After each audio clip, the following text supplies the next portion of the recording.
महामहिम राष्ट्रपति जी का अभिभाषण पर इस सभागृह में धन्यवाद प्रस्ताव पेश किया है और उस पर हमारे शिवसेना की तरफ से मेरे विचार व्यक्त करने के लिए मैं खड़ा हूं। सभापति महोदय जी, लग रहा था कि कोरोना के कार्यकाल के बाद इस देश में जो गरीब है, जो बेरोजगार हो चुके हैं, जो बिलो पॉवर्टी में रहने वाले करोड़ों की संख्या से जो लोग हैं, उनके लिए कुछ न कुछ आधार देने का काम, उनका भविष्य उज्जवल करने का काम इस महामहिम राष्ट्रपति जी के भाषण के माध्यम से केंद्र सरकार के तरफ से किया जाए। लेकिन दुर्भाग्य से महामहिम राष्ट्रपति जी के भाषण में कोरोना कार्यकाल के बाद इस देश को विकास के पथ पर चलाने के लिए जो धोरण निश्चित करने की आवश्यकता थी, सही मार्ग दिखाने के लिए आवश्यकता थी, या गरीबों के लिए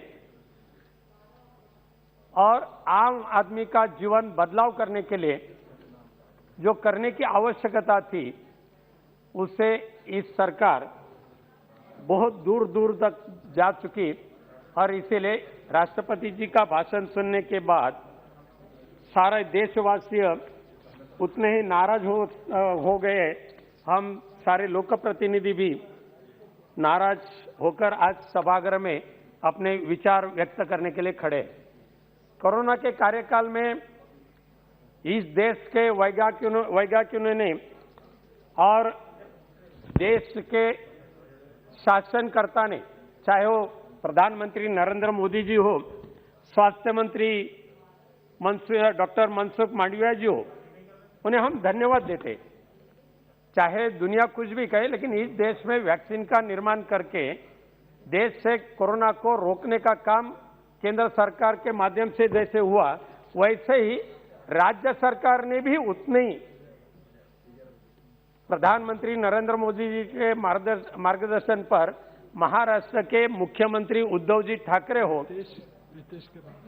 उप मुख्यमंत्री अजित दादा पवार हो, या महाराष्ट्र राज्य के स्वास्थ्य मंत्री डॉक्टर राजेश टोपे जी हो, इन्होंने भी महाराष्ट्र से यानी मुंबई के साथ महाराष्ट्र से कोरोना हद्दपार करने के लिए और कोरोना मुक्त मुंबई के साथ महाराष्ट्र करने के लिए जो प्रयास किया है, उसके उन्हें भी धन्यवाद देने की आवश्यकता है। लेकिन दुर्भाग्य से क्या हो रहा था सभापति महोदय, कि जिस राज्य में भाजपा का शासन नहीं है, जिस राज्य में भाजपा कार्य यानी वहां पावर में नहीं है, वहां के राज्यों के साथ अन्याय किया जा रहा था और उनको जानबूझकर कई लोग ऐसे चाहते थे कि वहां ज्यादा से ज्यादा कोरोना का प्रसार हो, ज्यादा से ज्यादा कोरोना से लोग मरे, ताकि वहां के गवर्नमेंट डिसॉल्व कर सके और अपना गवर्नमेंट वहां बिठा सके।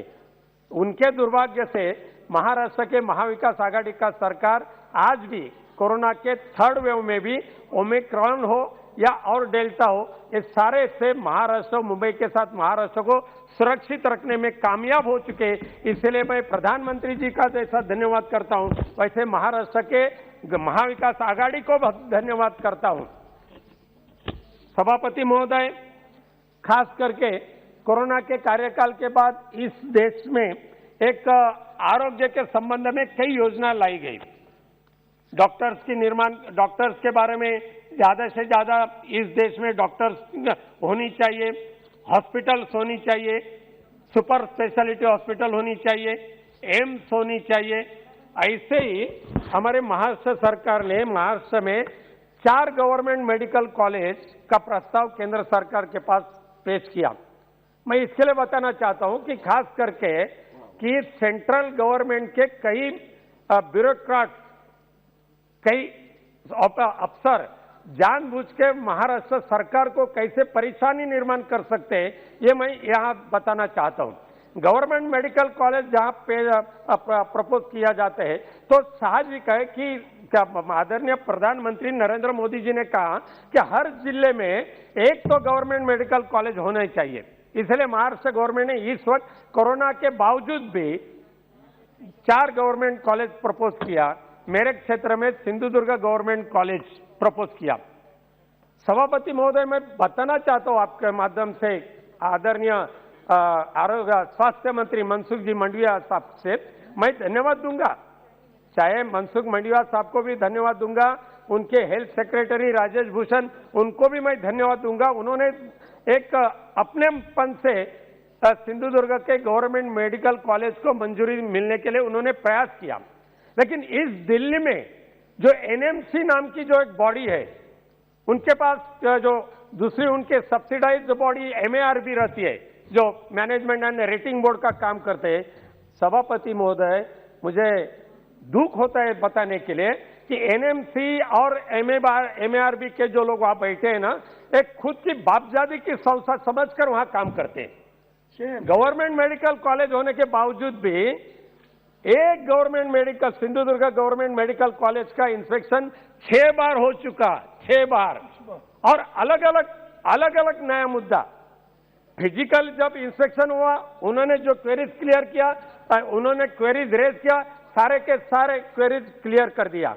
दूसरी बार हुआ और कोई नए मुद्दा, 6 बार इंस्पेक्शन करने के बाद 6 नए अलग मुद्दे, और आखिर में जब मिनिस्टर साहब ने ऑर्डर किया कि चाहे तो फिजिकल विजिट करो या चाहे तो वीसी से इंस्पेक्शन फिर एक बार करो और स्पीकिंग ऑर्डर पास करो, उनकी यहां उनका ऑर्डर है सेंट्रल गवर्नमेंट के यानी ज्वाइंट डायरेक्टर की,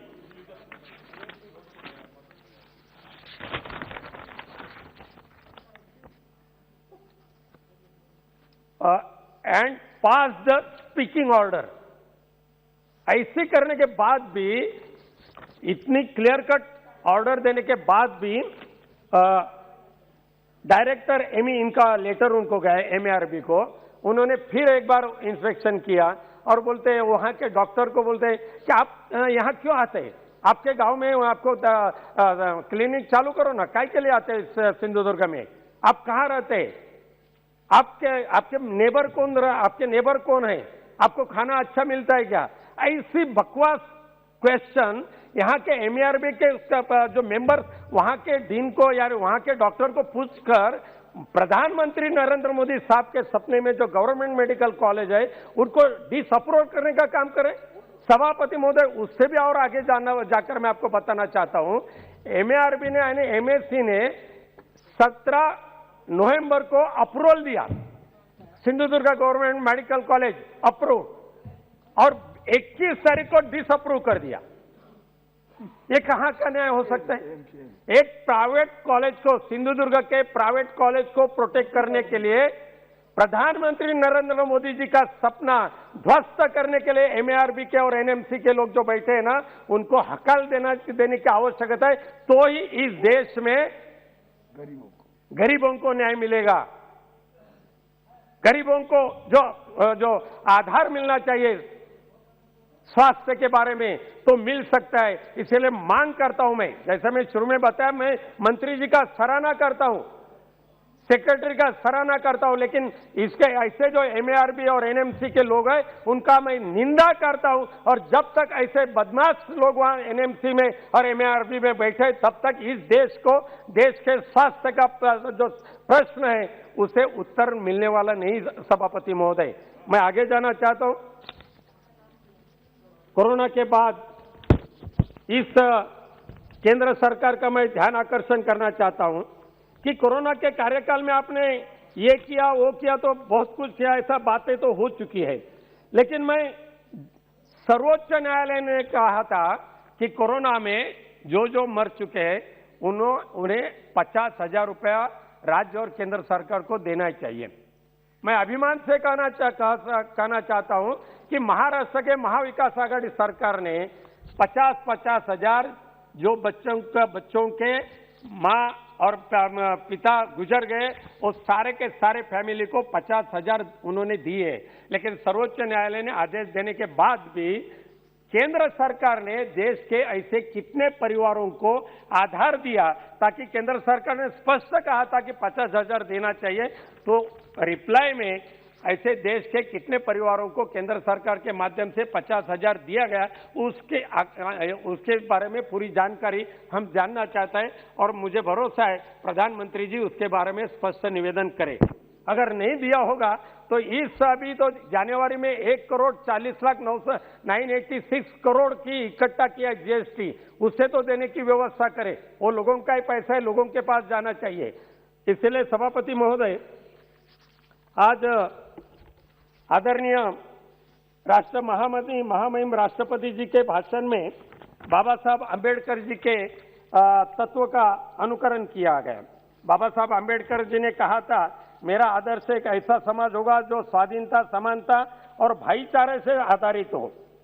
बाबा साहब ने आदर्शों को मेरी सरकार के ध्येय वाक्य हम मानते हैं, ऐसा राष्ट्रपति जी ने कहा।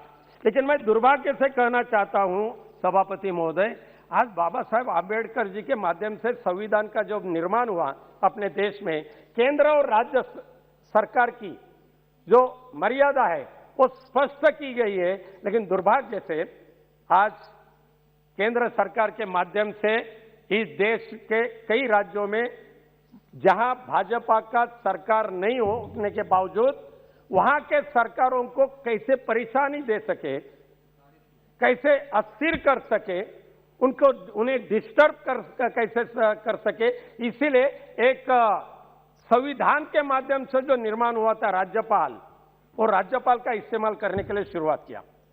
यानी वहां राज्यपाल संविधान के माध्यम से गए हैं महाराष्ट्र में, लेकिन दुर्भाग्य से राजभवन का दुरुपयोग आज तक आज के राज्यपाल ने जितना किया, इसके पहले स्वातंत्र के बाद किसने भी राज्यपाल ने किया नहीं होगा। सभापति महोदय, एक भाजपा का कार्यकर्ता के रूप से काम करते हैं।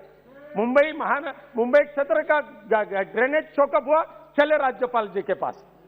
मुंबई क्षेत्र में राशन कार्ड नहीं मिला, चले राज्यपाल जी के पास। फिर राज्यपाल कहां थे, आइए सारे मेरे पास बैठे, हम अभी शासन चलाएंगे। ये राज्यपाल का धंधा है, ये राज्यपाल का ड्यूटी है।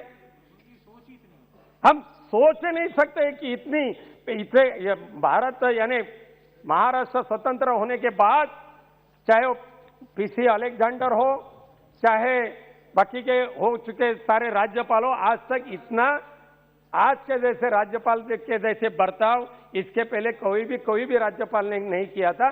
तो मेरा कहना है कि वहां के सरकार को आप मार्गदर्शन करें, कुछ गलत होते जरूर उन्हें वो ये करे, लेकिन कुछ भी कहे। अभी ओबीसी के ऊपर राज्य सरकार ने एक ऑर्डिनेंस निकाला। ओबीसी का प्रश्न तो पूरे देश में हो चुका है। इंपेरिकल डाटा कलेक्ट करने का काम है चालू, चाहे केंद्र सरकार ने न दे। यहां पार्लियामेंट्री कमेटी में कहा हमारे पास जो भी इंपेरिकल डाटा है वो परिपूर्ण है, उसमें कुछ दोष नहीं है। लेकिन जब सुप्रीम कोर्ट ने एफिडेविट किया तो बोलते हमारे पास जो इंपेरिकल डाटा है वो सदोष है। क्या ठीक है, सदोष होने दो, हम इकट्ठा करें। ओबीसी के रिजर्वेशन के लिए महाराष्ट्र गवर्नमेंट ने ऑर्डिनेंस निकालने के बाद आम आदमी का था, सामान्य कार्यकर्ता चुनाव लड़ने वाला था, नगर पालिका में सामान्य कार्यकर्ता चुनाव लड़ने वाले थे, पंचायत समिति और जिला परिषद ने, और सामान्य कार्यकर्ता को न्याय देने के लिए महाराष्ट्र सरकार ने एक कदम उठाया। लेकिन राज्यपाल महोदय जी ने सोचा ये महाविकास आघाड़ी का निर्णय, उसको स्टे तो देना ही है, साइन नहीं करना है। ऐसे सैकड़ों निर्णय जो महाराष्ट्र सरकार ने जनता के हित के लिए लिया, गरीबों के हित के लिए लिया, उसके ऊपर आज तक राज्यपाल महोदय ने साइन किया ही नहीं, उसके तरफ देखा ही नहीं, बैठे रहे फाइल के ऊपर। और जो महाराष्ट्र के कैबिनेट ने जिसको सिफारिश किया, पूरे कैबिनेट ने, और 12 एमएलसी की अपॉइंटमेंट के लिए राज्यपाल जी के पास भेजा, तो राज्यपाल बोले यह मुझे पढ़ना ही नहीं इसके ऊपर, देखना ही नहीं इसके ऊपर, देखना ही नहीं इसके ऊपर। क्या ये राज्यपाल जी का ड्यूटी है? न्याय देने का उनका ड्यूटी है? मंत्री जी खत्म हो जाएं, उसके बाद आप रिप्लाई दे दें। नहीं, मुझे मालूम है सभापति महोदय, महंगाई इतनी बढ़ी, उज्ज्वला गैस के दाम इतने बढ़े, तो हमारे मंत्री जी को चूल्हा जलाकर रोटी बनानी पड़ी है इस बार।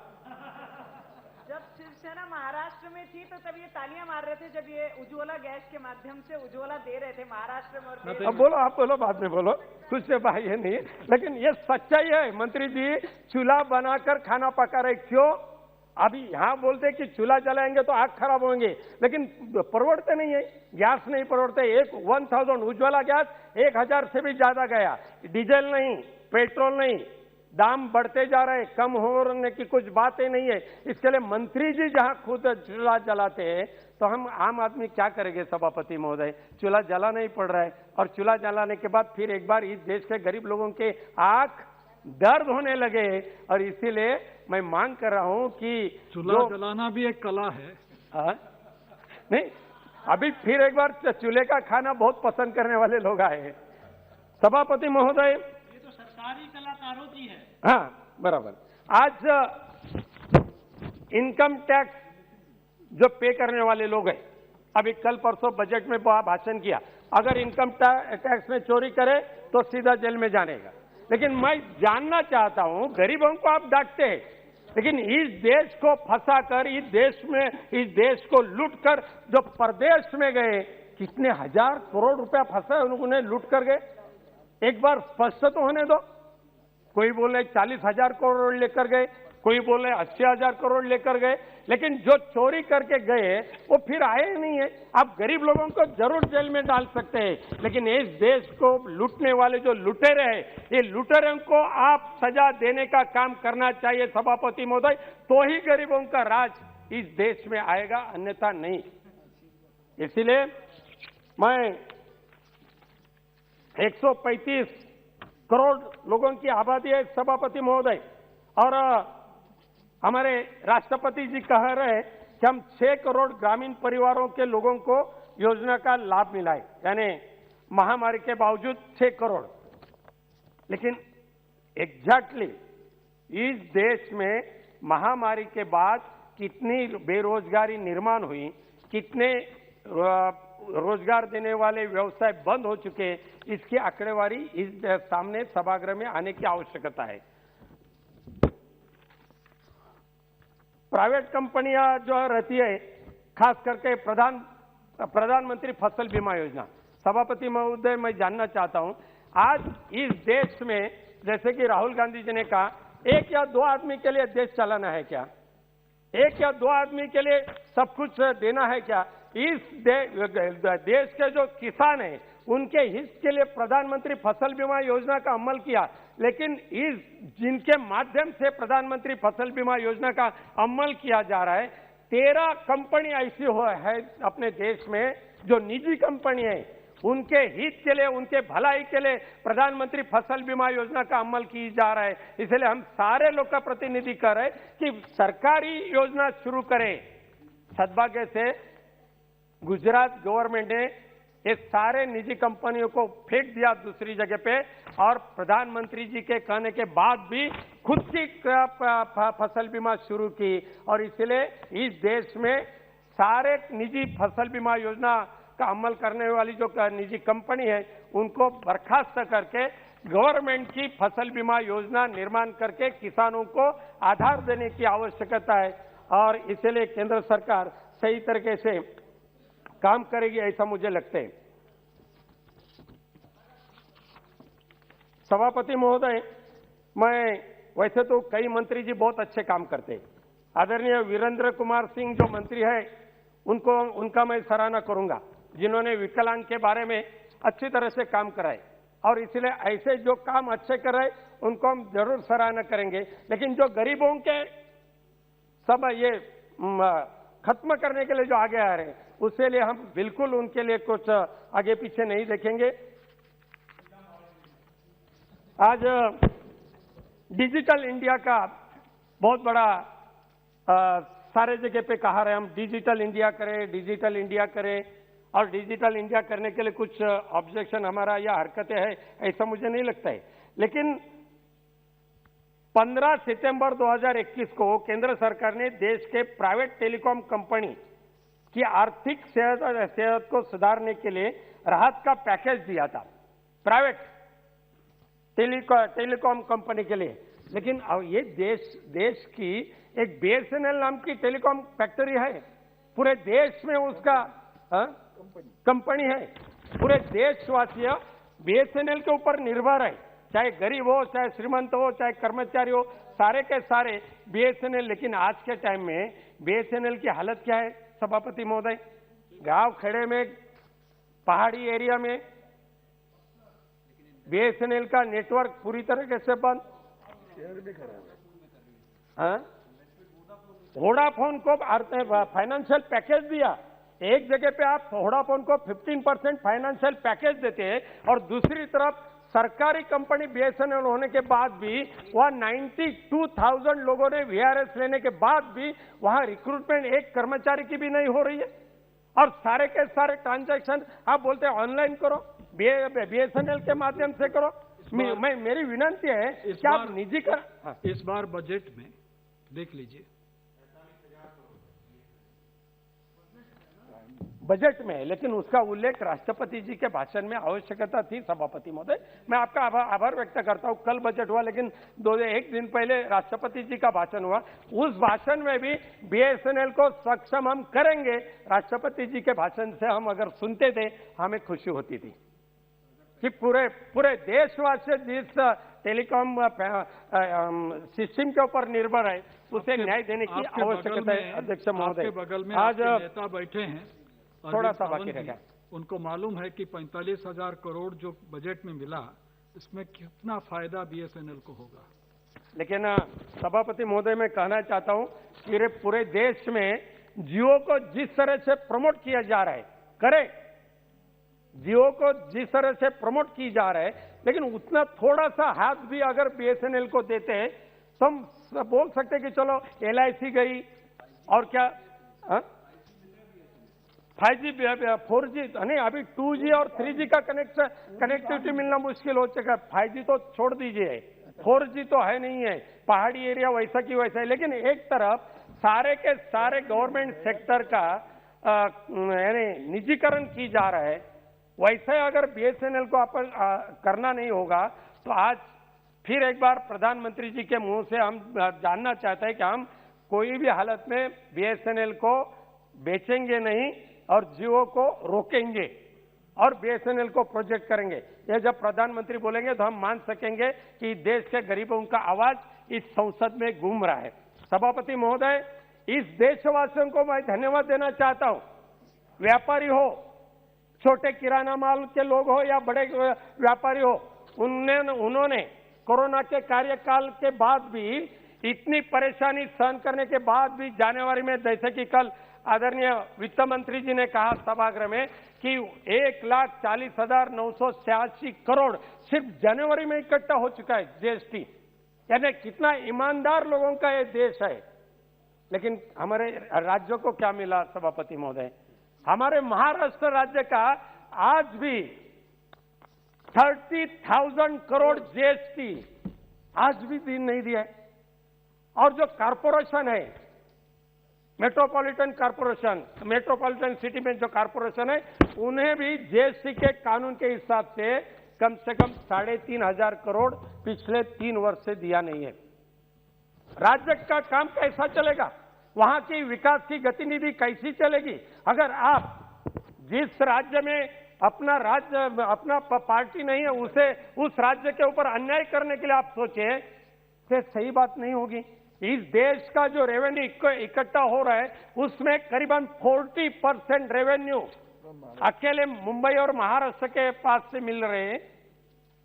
लेकिन दुर्भाग्य से जो बड़े बड़े सेक्टर है मुंबई में, वो सारे के सारे गुजरात, सारे के सारे सूरत लेके जाइए, जितना चाहिए उतना लेके जाइए, लेकिन हमारे हक का जो है ना वो तो हमें मिलना चाहिए।